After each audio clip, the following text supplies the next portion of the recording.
नमस्कार बंधू भगिनींनो, आपल्या सगळ्यांचं सहर्ष स्वागत आहे स्वास्तिकम या माझ्या चॅनलवर। आज मी आपल्यासाठी देवी भागवत पुराणातील पुढचा अध्याय घेऊन आलेली आहे आणि देवी आईच्या चरणी एकच प्रार्थना आहे की आई, तुझ्या ज्या कुठल्या भक्तांपर्यंत तुला हे देवी भागवत पोहोचवायचं असेल त्या सगळ्यांपर्यंत माझा व्हिडिओ नक्कीच जाऊ दे, त्यांना त्यांच्या आयुष्यात मार्गदर्शन मिळू दे आणि तुझा आशीर्वाद त्यांच्या शिरेवर नेहमी राहू दे।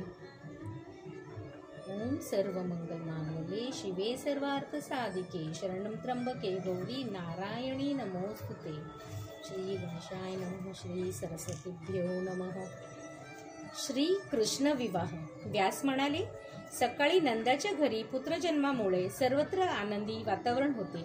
ती बातमी कंसाला कळली। त्याला माहीतच होते की वसुदेवाची दुसरी बायको सेवक आणि गुरु वासरे नंदाच्या गोकुळात राहिले आहेत। त्यामुळे तो गोकुळातील सर्वांकडे संशयानेच पाहत असे। गोकुळावर त्याने राग धरला होताच। जेव्हा कृष्णाने पूतनामावशीला मारले त्याला कळले, तेव्हा तो समजून चुकला की आपले मरण ही आता अटळ आहे। तेव्हा त्याने धनुष्य यज्ञाचे कारण काढून कपटाने कृष्ण बलरामाच्या मथुरेला बोलवण्याचा दृष्ट बेत केला। त्यांना गुपचूप ठार करण्यासाठी त्याने अक्रूराला त्यांना घेऊन येण्यास आज्ञा केली। अक्रूर कंसाच्या आज्ञेप्रमाणे गोकुळात गेला आणि त्याने कृष्ण बलराम यांना आपल्या रथातून मथुरेला आणले। तिकडे गेल्यावर ह्या जोडीने यज्ञशाळेतील धनुष्य तोडले, शिवाय धोबी, कुवलयातील पीड, हत्ती, प्रसिद्ध मलचारुण, मुष्टिका, शल आणि तोशल इत्यादींचा वध करून सहजपणे कंसाचे केस पकडून त्याला सिंहासनावरून खाली खेचले आणि त्याचा वध केला।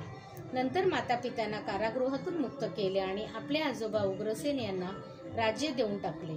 इतक्यात मथुरेवर मगधाधिपती जरासंध आपल्या विशाल सेनेसह चालून आला। श्रीकृष्णाने त्याला आपल्या चातुर्याने 17 वेळा पराभूत केले। जरासंधाने कालवयनातील प्रेरित केले आणि तो फारच भयंकर होता। श्रीकृष्णाने आपला भाऊ बलराम आणि सर्व प्रमुख यादव यांना एकत्र जमवून त्यांना आलेल्या दुहेरी संकटाचे जाणीव दिली आणि त्यांना काय करावे असा सल्ला विचारला। सर्वानुमते ठरले की आता आपण आपल्या प्राणरक्षकांना उपयोग केला पाहिजे।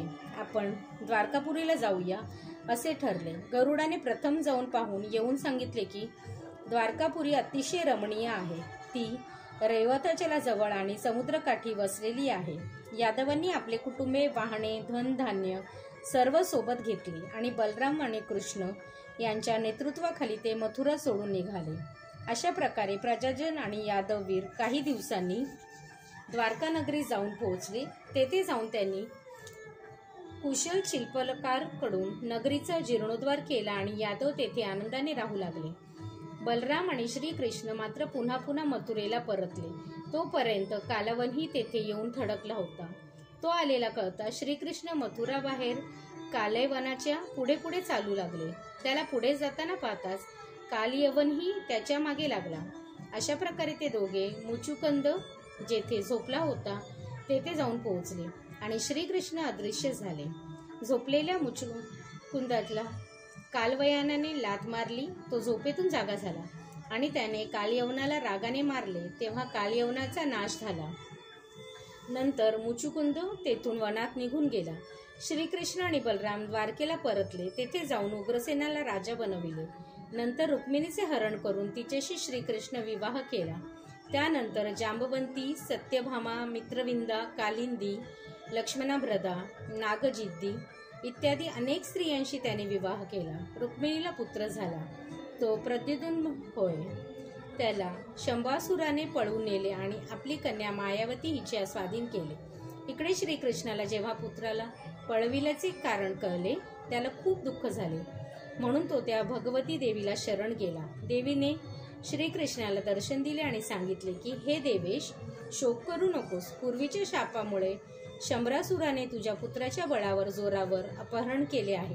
जेव्हा प्रद्युम्न 16 वर्षाचा होईल तेव्हा तोच शंभरासुराचा वध करून तुझ्याकडे येईल, चिंता करू नकोस। एवढे सांगून देवी अंतर्धान पावली आणि श्रीकृष्ण चिंतामुक्त झाला। श्रीदेवी पर्णमस्तु शुभं भवतु शुभं भवतु शुभं भवतु।